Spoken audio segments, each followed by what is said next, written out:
It could easily cost you a few hundred or even a few $1,000s. Today we're going to look at some of the biggest mistakes you can make with American Express cards. Some range from the obvious while other ones are more from learned experience. Also, a lot has changed in the meta in the past few years, so you might be a bit surprised. Huge favor, hit the like button to help with the algorithm, that way other people can see this and avoid the same mistakes, and if you are new, consider subscribing. The first section is about intro bonuses, and it's about applying in the wrong order. A lot of this is around optimal strategy and maximizing value that's going in your pocket, but technically you don't need to follow this. American Express has a lot of different families of cards. One of the core sets are going to be the green, gold, platinum, platinum for Morgan Stanley, and platinum for Charles Schwab. Okay, so what do we need to know about this? A lot of it lies in the terms. For the green card, you're not eligible to receive a welcome offer if you have or have had this card, which is fair, but also the gold card and the 3 platinum cards. With the gold card, the language is a little bit different. For this one, you're not eligible to receive a welcome offer if you have or have had this card and the 3 platinums, but there's no mention of the green. Going up one more step in the ladder, it's the same idea. No mention of the green or the gold, only itself and the other platinums. So you can think of this like a card level strategy. You want to apply for the green, and then the gold, and then the platinum. You can't skip a step if it makes sense, and we'll kind of talk about an example towards the end, but for most people, you're probably leaving money on the table. Number 2 is related, and that's going to be mistiming upgrades. When you upgrade a card, let's say from the green to the gold, or the gold to the platinum, they generally either give you nothing, or an upgrade bonus. Ideally, you want something rather than nothing. With that though, there is a hidden cost. Going back to the terms for the platinum, you're not eligible for the welcome offer if you have or have had this card. It's not whether you got the bonus or not, but it's whether you have or have had it. In the case of an upgrade, or if you apply for the card and you choose to cancel it, even if you don't get the bonus, that still technically counts. It sounds like an edge case, but it does happen, and this is the American Express lifetime language. If you were approved, you had the card, so the offer is now gone. Same idea of upgrades, you have had the card, so no bonus. Generally, the strategy is to apply for the card to get the bonus, but also upgrade afterwards in order to get the upgrade bonus as well. The cool thing about upgrade offers is that historically, they don't have the have had language. So for example, this person had the gold card in the past 5 years ago, and they were given an upgrade offer from the green to the gold, and they were able to get the upgrade bonus. Intro bonuses are affected if you have had it, if you've touched it. Upgrade bonuses are not. Number 3, given all of this, is not waiting for an elevated offer. If per the terms you can only get the offer once anyways, you might as well make that shot count. If you're starting a job as a management consultant and you're flying every week, then there might be an argument to get the platinum card because you're getting value from lounge visits. For everyone else, you want elevated offers, and the best way to find them is Card Match. This is a tool to help you see if you're pre-qualified for offers and also can help you get elevated intro bonuses. For our purpose, a lot of people have mentioned seeing the 90K offer for the gold card and the 150K offer for the platinum card, which are pretty much the top of the range offers for those cards. We do have a blog post walking through this, and it should pop up if you Google Card Match AskSebby. And I'll also link it down below. But yeah, spend 30 seconds and you might be surprised by the offers you get. Note that it does do a soft check and not a hard check, so minimal downside if any at all. Otherwise, for non-gold and non-platinum cards, I try to cover elevated offers in monthly videos. For some of them like Hilton's, we also talk about redemptions in our newsletter, so if you're interested, AskSebby.com/newsletter. For the big 3 partners, you're generally looking for a few things. Hilton cards tend to be great if you're looking to do an aspirational trip or a honeymoon or something in that vein. Delta cards are more so for economy flights, and maybe if you're lucky, flash sales, or if you're hunting for status. Bonvoy Marriott cards can be good for normal travelers or if you need points for a bigger trip. And also useful if you want Bonvoy Platinum status that makes you eligible for suite upgrades and breakfast at some of their properties. And of course, there are a lot of cashback cards, but I feel like the lever in terms of value in your pocket is a lot lower compared to these travel intro bonuses. So those ones are more useful if you are in the set it and forget it stage. For example, a lot of friends, when they have a newborn, that's kind of the mode they're in. On that note, if you want to learn about cards, whether these ones or pretty much any other cards out there, and you want to support the channel, we do have links on the website, AskSebby.com, and also down below in the description box. As always, make sure the links are competitive, that the cards make sense for you, but otherwise, it is a huge way to support the channel, so thank you guys in advance. We talked a lot about American Express rules, but you might also want to consider the other ones from other issuers.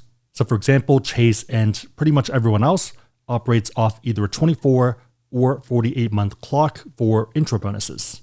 For example, for the Chase Sapphire Preferred, The product is not available if you are a current card member of any Sapphire card, or you're a previous card member of any Sapphire card who got a bonus in the last 48 months.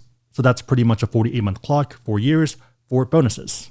Looking at the Chase World of Hyatt card, it's not available for you if you're a current card member of this card, or a previous card member who received a new card member bonus within the last 24 months. 24 being 2 years. Arguably, the mathematical best strategy is to get these cards, try them out, use them, enjoy the benefits, and if you are looking to try other issuers, then do that afterwards. The idea being that you're starting the clock, you're starting the process. A lot of people start off Chase and enjoy their cards, maybe move to American Express for 2 years, and then come back to Chase afterwards when they're eligible for another bonus. Unless you're spending an astronomical amount of money, intro bonuses move the needle the most, and the cool thing too is that all of these terms are publicly available. They're not any secrets. Think about this like chess or any other strategy game where the order of your development can make a pretty big difference in the long run. That actually leads pretty well into the next one. And that's number 5, other card issuer algorithms. These are a lot more annoying because they're not front-facing, they're behind-the-scene algorithms. One of the most famous of which is Chase 524. If you have 5 or more new cards in the last 24 months, so the last 2 years, then you're generally going to get rejected for a lot of their cards. Especially if you are eligible for business cards, there is an argument to stay under 524 given how powerful ink cards can be. Other issuers like Capital One are not a fan of people that have high velocity, and you might get rejected even if you have an 800 score and never carry a balance. And that's not just one data point, it's a pretty common one that people with great scores and high incomes can get rejected. Here's a third one, and I'm pretty sure if you look on the comments in this video, you're going to run into a few as well. Your income and your credit score matter, but oftentimes also your velocity. For most people, the ideal pathing is Chase due to 524, then Capital One because they are a bit more stringent and it's a bit of a black box, and then US Bank and pretty much everyone else. American Express often being towards the end given the once-in-a-lifetime rule, and also number 6. There also are reasons to skip banks if you're not a fan of them, so if you don't like Chase and you don't want to bank with them, then don't get their cards and their intro bonuses. The main thing though is that you want that to be your choice rather than something that's decided by an algorithm. So I'm not saying don't get an American Express card, more so to be cognizant of the opportunity cost, especially if you're only spending a few hundred or a few thousand a month on those cards. Unlike other issuers with American Express, the risk isn't velocity, but more so pop-up jail. This is when you apply for an American Express card, they're happy to approve you, but without the intro bonus.